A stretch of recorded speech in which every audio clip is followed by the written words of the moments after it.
It's super important to set your bike up properly. As I mentioned before, you want it to be suited to your body like a glove. Everything needs to be right there, super responsive. You don't need to be reaching for anything. Nothing should be a struggle. All right, your controls need to be there when you need it. And it needs to really fit your body. Like literally, if someone else gets on your bike, it should feel weird to them and natural to you. That's how you know your bike is set up. First things first, your throttle needs to snap back, okay? You can't have a stuck throttle, all right? It needs to be able to turn all the way locked to the left, snap back. All the way locked to the right, snap back. Straight, snap back. That's how you know your throttle is not sticking, okay? Because a lot of times you can turn it and it will stick, and you turn it the other way and it won't stick, all right? You have a problem. You need to figure that out. Ask people, leave a comment, post in the community, use your resources. You want to have some free play in your throttle, you know what I mean? You don't want it to be so tight. I've heard both, coming up, when I was doing motocross, my motocross coach told me to take out all the slack. And then when I started training with Jason Britton, he said you want to keep slack. So I don't know if it's a sport bike, street bike difference, but right now I keep some slack in my throttle and I'm pretty happy with it. It just makes it seem like, nothing will go wrong if you got a little bit of play.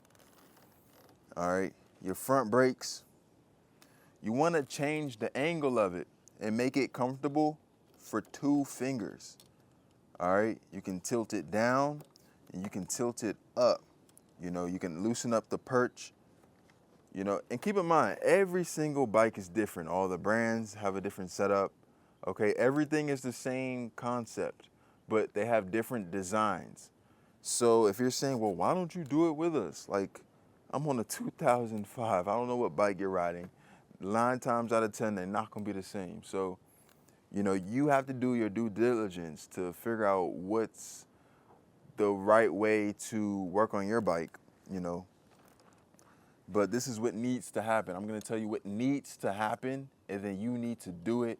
Use the community, use all your resources, use a mechanic in your area, tell them, look, this is what I need to do, and get it done. There's no excuses. So you wanna make sure the angle of your front brake is like, look, my arm is straight, my fingers are straight, and it's just completely natural. All right, it's not too down, it's not too up, you feel me? It's completely straight, you know what I'm saying? Comfortable, neutral. This is neutral right here. All right, it needs to be comfortable with 2 fingers. All right, you want that 2 finger, because you want to keep the other 2 fingers need to be holding on to the bike. You need to have a strong grip on the bike. All right, 2 fingers for the front brake. 1 finger, I don't think is strong enough. You want 2 fingers. All right, with the clutch, you want to be able to use 1 finger, okay? Get the angle of the clutch adjusted right, loosen up the perch, tilt it up or down to where it's comfortable, straight, you know what I'm saying? And you could pull it in with 1 finger, 2 fingers max. But listen, when you pop in your clutch, that 1 finger release is gonna be clean. All right, if you're using 2 fingers, if you're using 3 fingers, you're not even holding on to the bike. Okay, you're just not holding on to the bike. I did modify my clutch. I got an easy pull clutch, a 1 finger, but do not go, oh, I don't have an easy pull clutch, so I can't do it, and my clutch is holding me back. That's a fucking excuse, bro. You know what I mean? Before I had this, I had a stock clutch. It works perfectly fine. That is not an excuse. Stock is always the best anyways.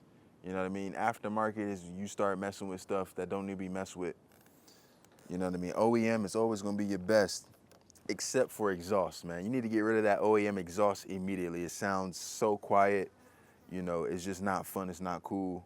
Just take off that OEM exhaust and get you a nice, good sounding pipe, man. It's gonna protect you because people will be able to hear you, and it's gonna make your soul more happy. Everything else, keep it stock, man. But that pipe, yeah.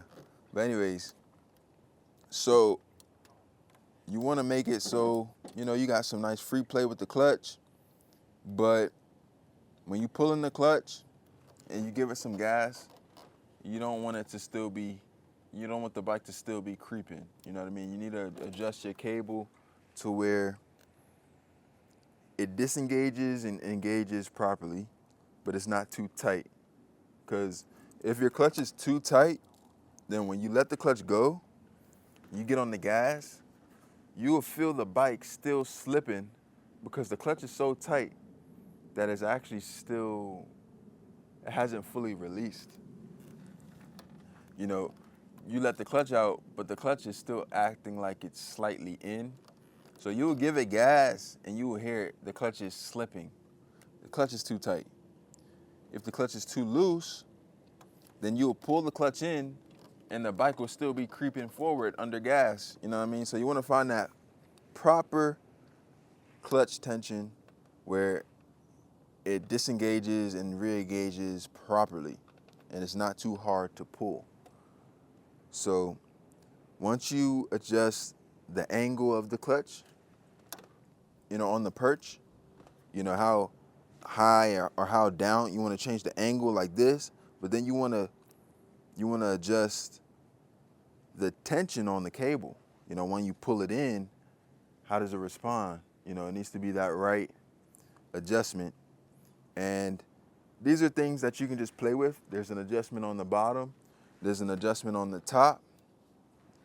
You know, look up your specific bike and how it's done. Type in year, make, and model, clutch adjustment. And that's what you want to search up on the internet. Ask people who have the same bike as you, because every bike is different in the design, but the concepts that I'm explaining to you are exactly the same. All right, handlebars. Keep the handlebars stock, okay? If you really, really feel like it, you can adjust the handlebars with aftermarket, you know, but don't ask me about that. My handlebars are stock, so I'm not gonna talk about aftermarket handlebar setups. I did try stunt clip-ons for a time. I thought it was so cool because everyone was saying, you need to get clip-ons, you need to get cages, you need to get sprockets. This is just what they say, you know, they're like sheep. Like they've been told to say it, so that's what they say. But like, when it really comes down to it, after all the control that I've gotten over the years of riding, I've tried all the different advices, all the different stereotypes that riders say. And, you know, I've seen where it led me, and at this level in my riding, I'm able to make my own assessment and my own decisions based off the information that's already out there, and then based off my experience this far into the game, I can assess everything and be like, okay, that was necessary, that was unnecessary, this is useful, this is not so useful. Handlebars was a thing that, you know, I left the stock setup. You know, I made them straight, I made them higher up, you know, more like a stunt setup. It was cool for a time. You know, I was like, well, let me see what the bike is supposed to feel like again. I forgot what it's supposed to feel like. I put the bike back to stock clip-ons, stock, you know, the stock adjustments, and I'm like, I'm like, whoa, why did I ever do that? What was I thinking? It was like I snapped out of a bad dream. Like, I've been missing out on this for years. You know, these motorcycle companies spent so many hours testing and tuning to get the design perfect on these machines. And then we got a bunch of nobodies, never built the bike before, and they go, I'm gonna come make it better. Like, who are you to make anything better? You think you're gonna make a better bike than Kawasaki? You think you're gonna make a better bike than Yamaha? That's all they do. And you know, they make the bike for you, because you can't make your own bike. And you go, let me make it better. Don't you just can't stand those people? You think you're just gonna make it better? You didn't even do, like, bro, like, chill out, man. A lot of guys struggle with wheelies. This leads me to my next point. And they hear, oh, just get some sprockets. They go, oh, let me go get some sprockets. They said I need some sprockets. Okay, let me change my sprockets. They get the new sprockets on. and they still can't wheelie.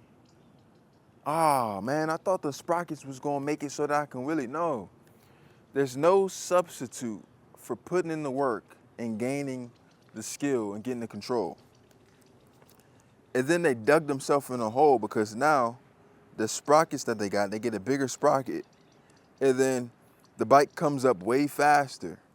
So now they're even more scared because the bike just pops up so fast. The stock sprocket has the perfect ratio of the range and how quickly the bike will pop up when you do a wheelie. So for instance, if you change the sprockets, you know, your gears will have more torque, so it'll pop up real easy, but the gears will be super short. So you will just run out of gear real fast. Like you'll need to shift almost immediately. Like, you know what I mean?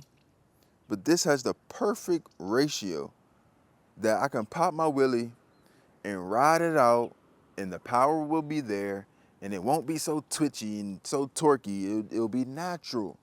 Natural. They found the perfect ratio already. All right? If it's not broke, don't fix it. A lot of guys think that they know better than the manufacturer. Like, who are these people? Anyways, I keep my sprockets stock.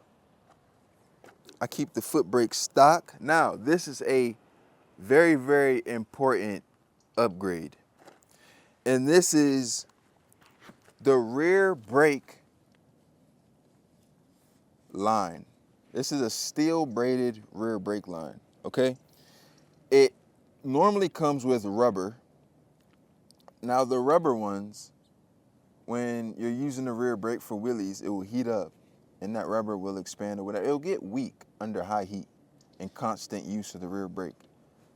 Now keep in mind, the only reason I have full control is because I use the rear brake. The only reason most riders don't have full control is because they neglect the rear brake. That is the separation. So if you master the rear brake, you master full control. That's the secret. Now, my rear brake setup is a little bit beefed up, if you would say, because I got steel braided brake line.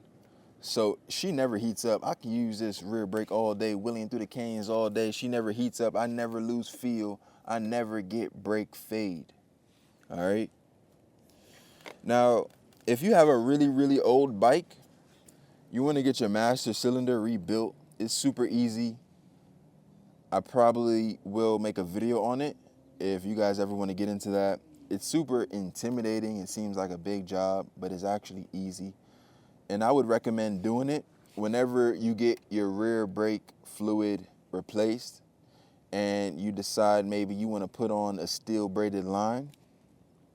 Go ahead and rebuild the master cylinder if it's old. If you got a new bike, don't really worry about it if it's working good, But if you got a really, really old bike, just go ahead and freshen up your brakes, man. It feels so good to have brand new brakes. You get that brand new braking power. It feels so good. It's a night and day difference having fresh, like the insides, you know what I'm saying? The insides of your braking system are renewed, like brand new because you rebuilt it. Oh my goodness, nothing better than having a bike with some nice feeling brakes.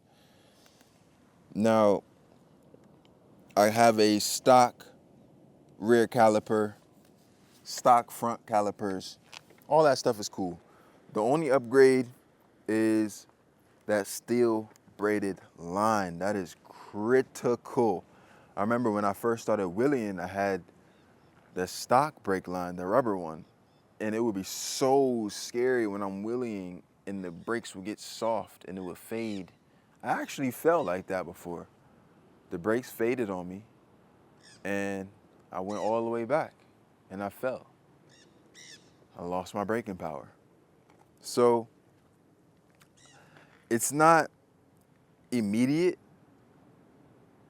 but it's something that you need to add to the list in the near future to get replaced. Because when you're like really using heavy braking, like you're dropping back yeah, you want to upgrade that immediately.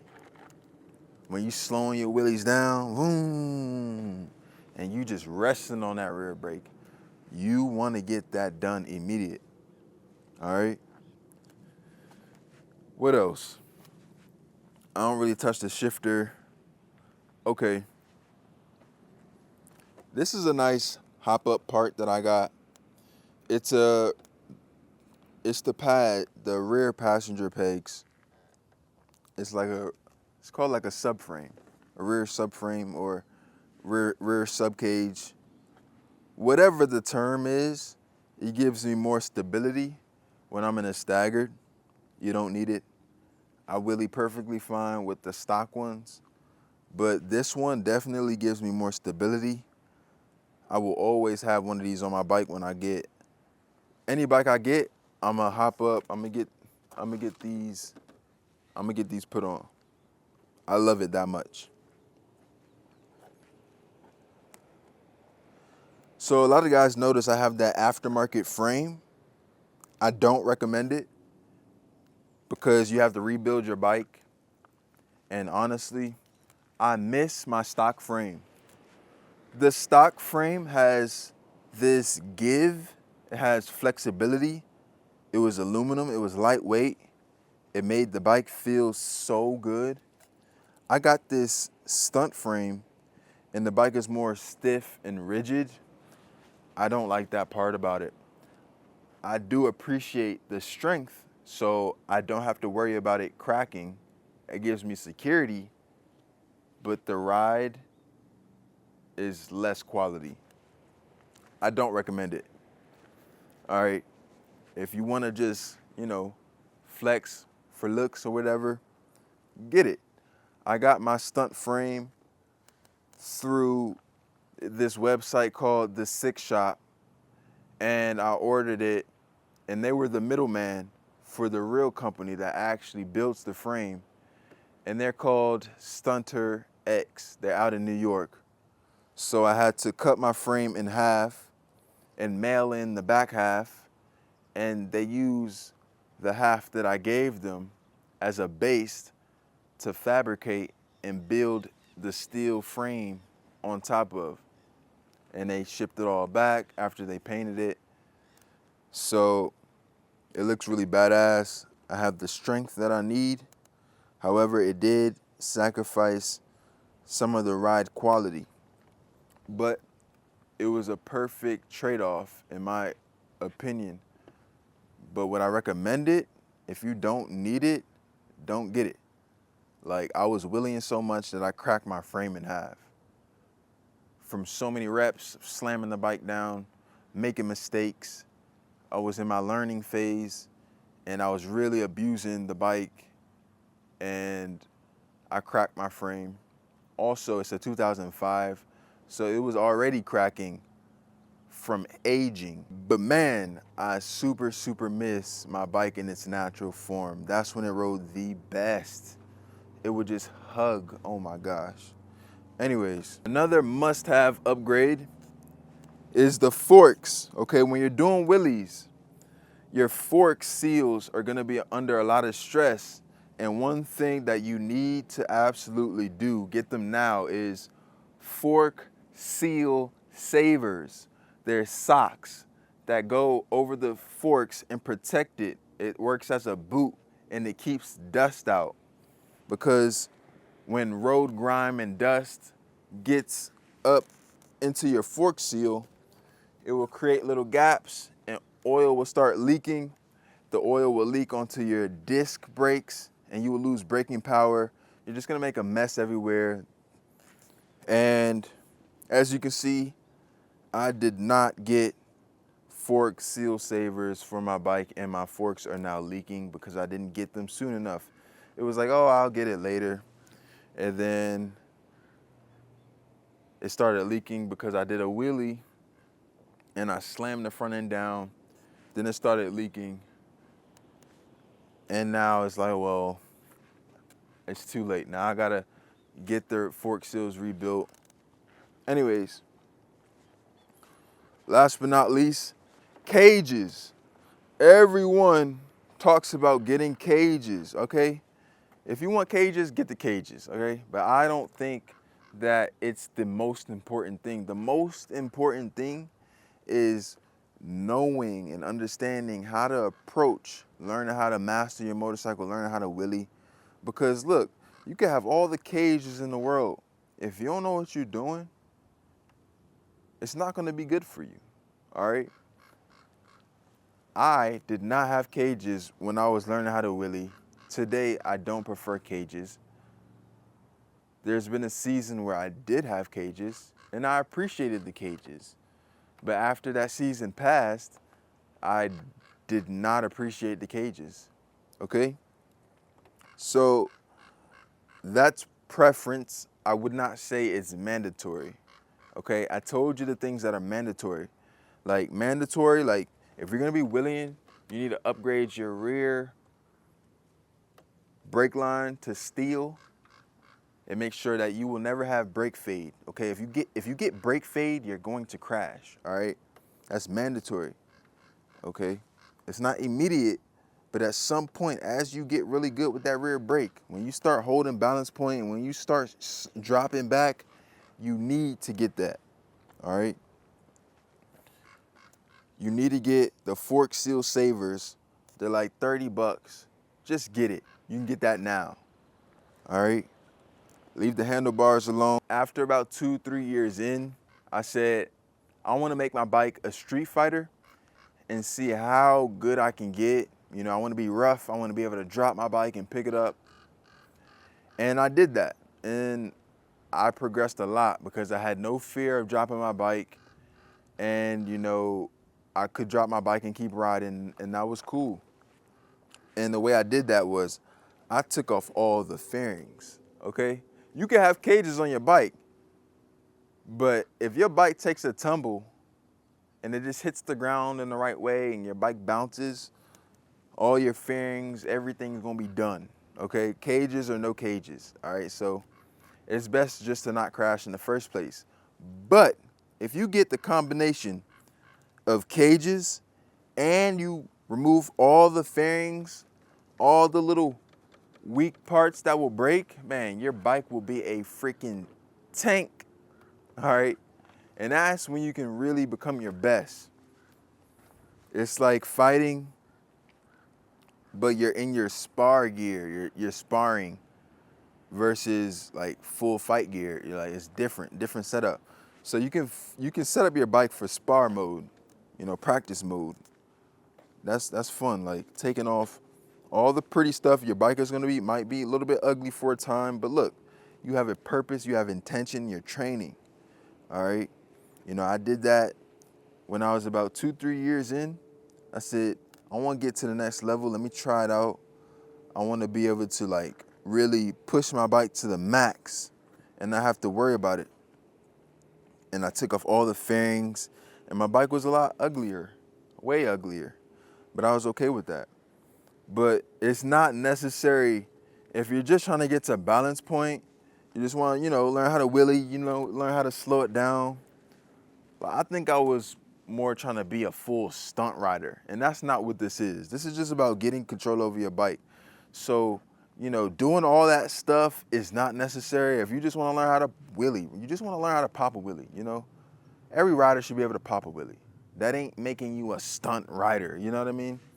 You just want to have control over the bike. You want to be confident. You want to be able to pop a wheelie, you know, feel good, look good. You don't need all that extra stuff, but you can. It's there. But you don't need to go out and buy cages, $400, $500. But you do need to know what you're doing and how to approach it correctly, all right?